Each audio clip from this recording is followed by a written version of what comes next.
And this is, I think, a really interesting moment. So we now know that Charlie Kirk was in the business of telling his viewers and listeners that Democrat politicians were admitted openly that they were trying to ship loads and loads of dark-skinned people into the country in order to replace the white population. He was very much an espouser of the racist conspiracy theory known as the Great Replacement Theory. And there is a Democrat politician in Pennsylvania who has just announced, and I've double-checked this, it's definitely real, that they will be flying the Commonwealth's flag at half-mast or half-staff, I think they call it in the States, in memory of Charlie Kirk. So he was telling his supporters that politicians like Governor Josh Shapiro, like him, not him specifically, were deliberately trying to replace white Americans with foreign-born people more likely to vote Democrat. And it just takes us back to Jack and Aberystwyth's comments about the relationship between empathy, decency and weakness. You now have a Democrat politician flying flags at half-mast for a man who told lies about Democrat politicians. Really dangerous, deeply divisive lies, insightful lies about Democrat politicians.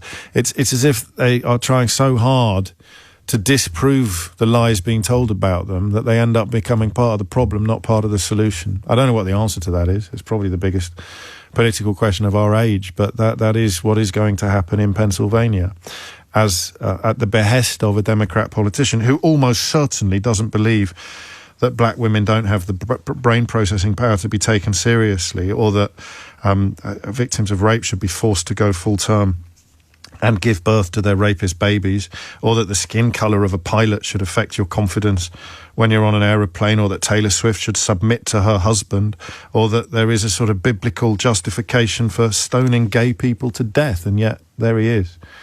11:57 is the time. Mystery Hour around the corner, 0345 6060 973 to book your space on that switchboard. But before that, Phil is in St Helens. Phil, what made you pick up the phone? Well, I definitely didn't think... Thanks for having me on, by the way. You're very welcome. I definitely think I didn't think I'd be phoning in regarding this, even though I have thought about phoning in quite a few times.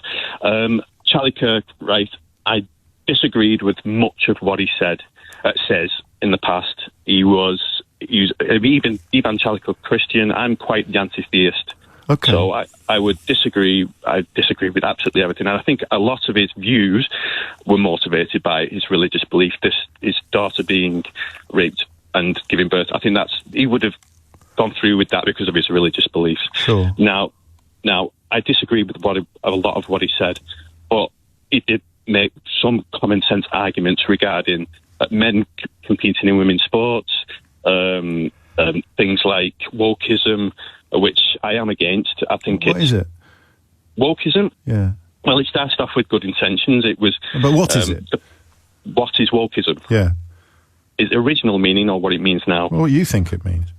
Well, the thing he was opposed to. And you've already mentioned transgender people, so we can't use that again. Yeah, well, it's obviously I don't agree with men competing, biological men. No, we just said you've already said that. So when so it was the transgender stuff and also wokeism. So what's wokeism? Right, original meaning of wokeism. No. I know the original meaning. The thing you're opposed to. The thing that I'm opposed to is it puts people into groups. So what is it? Wokeism. It puts people into groups and does not treat them as individuals. Like who? Which people? Religious minorities, ethnic minorities. You're against religious minorities? No, that's not what I said. I said it puts people into groups. Evangelical Christians you're against?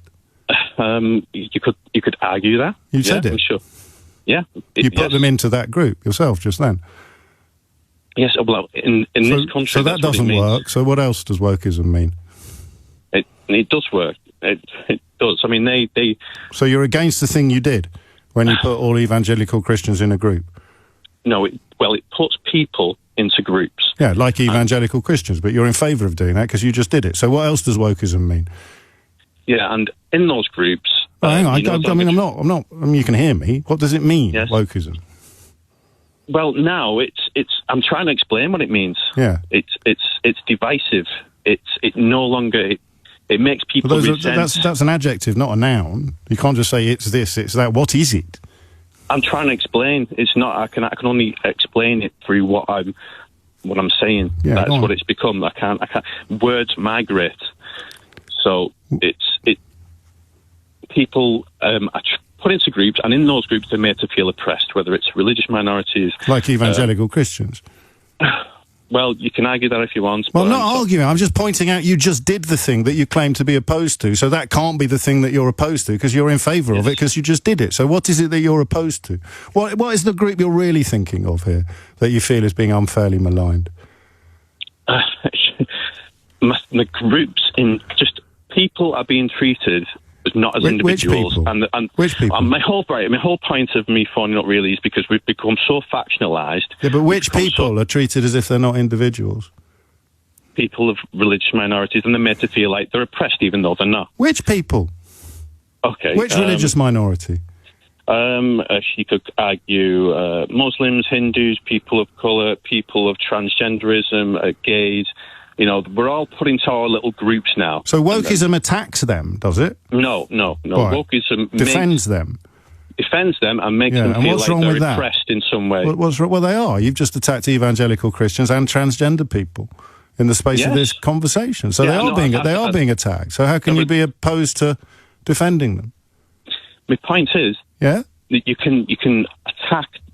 You're not attacking them, you're criticising, okay? There is people have the right to do or what they please, but when them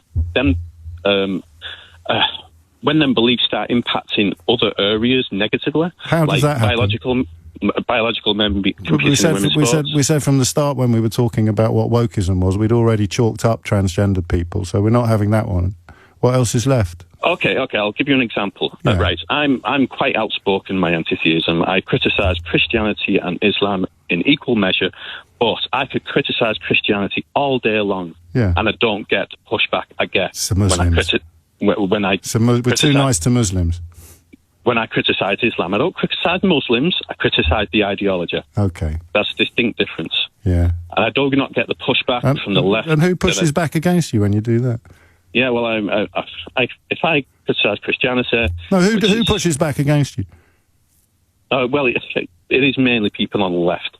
But who? So, where are you doing this? I'm doing this on open mic TikTok debates in the street. So you're doing deliberate public provocation and you're complaining about the provocation being successful? I'm complaining that I do not. Why would you be left if people didn't push back? You'd have absolutely no grift at all, would you? Yeah, but I don't understand why I do not get the criticism... But I do not get the pushback when I criticise Christianity. Well, you're going to the wrong places. Go to Charlie Kirk's heartland. Go to the United States of America and stand outside the Westboro Baptist Church and try and do it there. If I was an American, I would.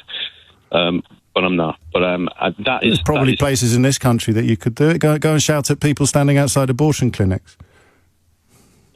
If I had the time, I would, but I'm a full-time working person. Hang on, I thought you were doing open mic TikToks all the time. Yes.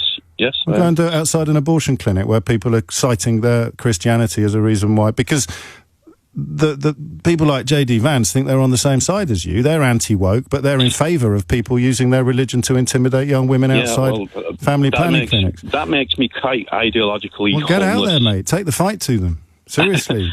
But let's stop calling it wokeism, shall we? Well, and call it anti-bigotry, which you've got a problem with, which I suppose leads us to one inevitable conclusion about what you're actually in favour of. And Mystery Hour was supposed to be next. On your radio,